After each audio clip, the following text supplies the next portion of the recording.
le FC Barcelone pourrait envisager un échange de grande envergure sur le marché des transferts. Selon le média catalan El Nacional, le directeur sportif du club, Deco, réfléchirait à une opération impliquant Frenkie de Jong, 27 ans, et Luis Diaz, 28 ans, dans le but de renforcer l'attaque blaugrana tout en allégeant la masse salariale. Confronté à des contraintes financières, le Barça verrait d'un bon œil l'arrivée de l'ailier colombien, dont la vitesse et la percussion pourraient apporter une nouvelle dynamique offensive. En contrepartie, le départ de Jong permettrait de réduire considérablement les charges du club. Toutefois, le milieu néerlandais reste un élément essentiel du projet d'Hansi Flick, et son éventuel départ ne serait pas sans conséquence pour l'équilibre de l'équipe. De son côté, Luis Diaz est un joueur clé de Liverpool et est particulièrement apprécié par le nouvel entraîneur des Reds, Arne Slot. Reste donc à savoir si le club anglais serait prêt à sacrifier son ailier pour renforcer son entrejeu avec un profil plus créatif comme celui de Jong. Cette rumeur, bien que séduisante sur le papier, nécessiterait une négociation complexe entre les deux clubs pour aboutir à un accord concret. Depuis 1 an et demi, Lamine Yamal s'est imposé comme un élément incontournable du FC Barcelone, malgré son jeune âge. À seulement 17 ans, l'ailier brille cette saison avec déjà 11 buts et 14 passes décisives en 31 matchs toutes compétitions confondues. Son talent éclatant suscite l'admiration, mais aussi quelques inquiétudes parmi les supporters du Barça, qui redoutent un départ prématuré. Sous contrat jusqu'en 2026, il a déjà fait l'objet d'un immense intérêt sur le marché des transferts. L'été dernier, une offre colossale de 250 millions d'euros aurait été refusée, bien que l'identité du club à l'origine de cette proposition reste incertaine, le PSG étant un candidat potentiel. Malgré ses convoitises, le Barça compte bien garder sa pépite.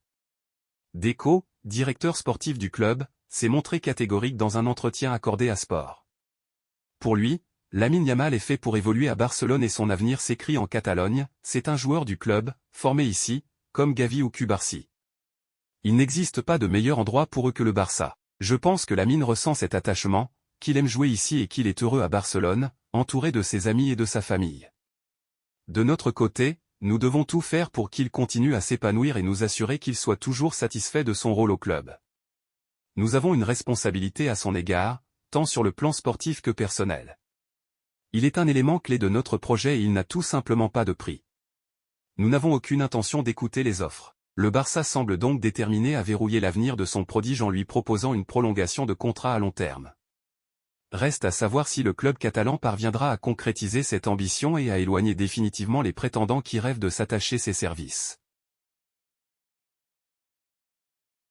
À seulement 18 ans, Pau Cubarsí s'affirme déjà comme un élément incontournable du FC Barcelone.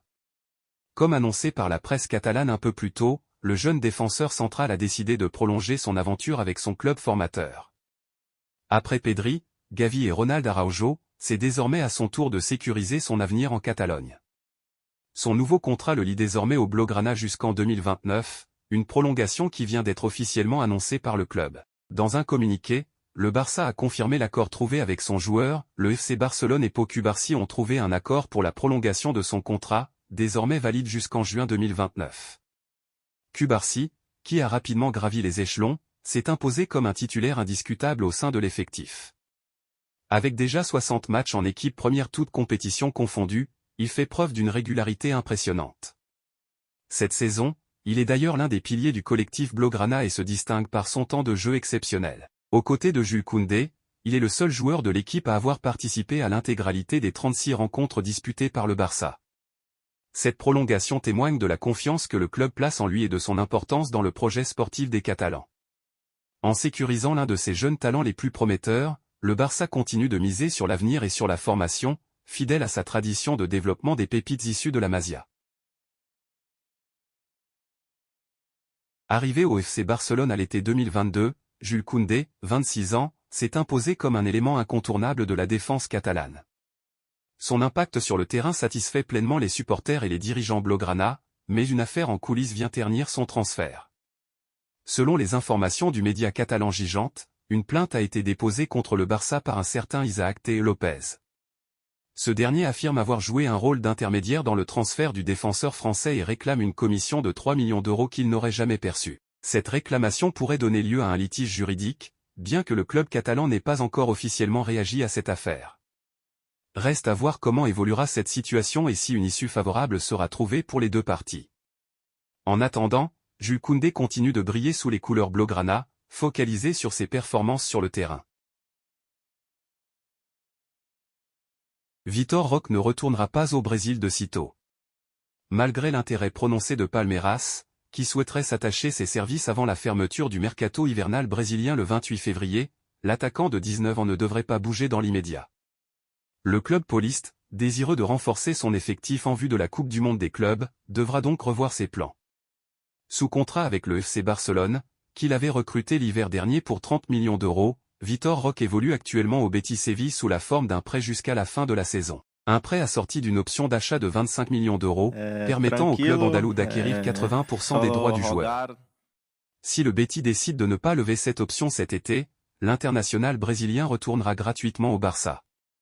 En revanche, si le transfert est acté, les Blaugrana disposeront d'une clause de rachat de 27,5 millions d'euros à l'été 2026. Pour l'heure, les dirigeants du Betis ne semblent pas enclins à se séparer du jeune buteur. Quant à Vitor Roque lui-même, il ne souhaite pas changer de club en cours de saison, préférant se concentrer sur son aventure en Liga. Palmeiras est donc fixé, malgré son ambition d'attirer le joueur, le dossier est pour l'instant au point mort.